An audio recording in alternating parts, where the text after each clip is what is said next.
Hello everyone, it's me, Clayton. This is my last review for 2020, where I'm going over the second part of the War for Cybertron trilogy of Transformers series, now known as Earthrise. And for those of you who enjoyed Transformers War for Cybertron Siege, this one definitely expands upon the ideas that series set out to do. Not only has Optimus Prime got to worry about the consequences of him throwing the Allspark into another planet that he has no knowledge of, but he also has to deal with the complications of how to get to said planet, and what's going to happen to the Autobots that were left behind on Cybertron while Megatron and his elite Decepticons seek out the Autobots and seek to destroy them once and for all. But that's all I'll say about the story without spoiling anything. Basically, everything that worked about Transformers War for Cybertron Siege works here as well. Where definitely here's the thing. Bumblebee, while he was given a decent amount of focus in the first part, is basically just part of the group for this season. So the focus definitely shifts to more of Optimus Prime and Megatron, even more so in this part 2 than it was in part 1. And Alita 1, a prominent supporting character in the first part, actually gets to have her own storyline in this one, where she gets to save Autobots that are locked up in the Decepticon cities, and even Decepticon prisoners who are being sucked for their own energy. Their energy is being drained to basically keep the elite Decepticons alive.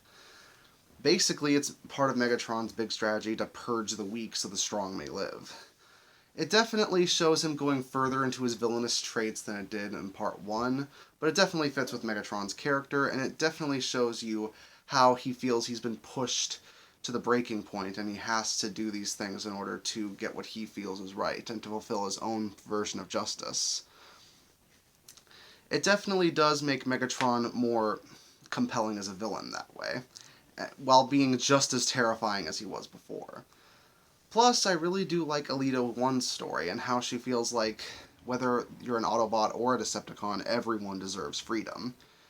She's definitely a fighter for both the Autobots themselves, obviously, but also those who are oppressed by the Decepticon, who end up getting drained by their own kind. And it's definitely an interesting idea to go through, and the season does take advantage of that dehumanizing aspect of war. While that's true, our characters also get to meet other characters from Transformers lore who are definitely welcome additions. There's Galvatron, who makes an appearance and gets to be a bit of a dark mentor for Megatron for a little bit. There's the Scorpion. There's this Scorpion Transformer who is part of a whole pack that were destroyed beforehand and whose family was slaughtered. So he gets to show up for a really interesting boss battle in the middle of the season. We get a brief appearance from Unicron, who should definitely give the 80s fans something to remember. And there's also a brief glimpse at the end for how the Transformers are going to meet the Beast Wars characters. So that's definitely something to look forward to for Part 3. Plus, we also meet the Quintessence, including one in particular who could end up being a major antagonist in Part 3, as he was also done in Part 1. But all these appearances of characters that you might remember from other parts of the Transformers lore, they don't feel like they're just there for fan service. They're here to actually expand upon the story of this, prequel to the events that happened after the Cybertron Wars. It definitely feels like these characters are here for a purpose as well as here to please fans, the way it should be done.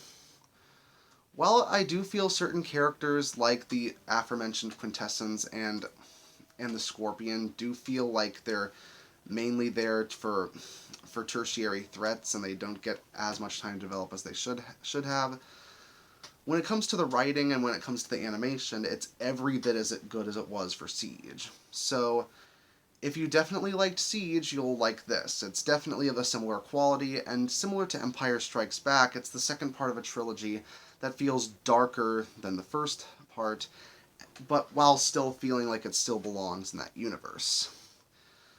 Definitely allowing the villains to get some wins over our heroes, and ending with just enough ambiguity to let us wonder what's going to happen for Part 3. So I think I'm going to give this the same rating as I gave Siege. I'm going to give Earthrise an 8 out of 10. See you next time.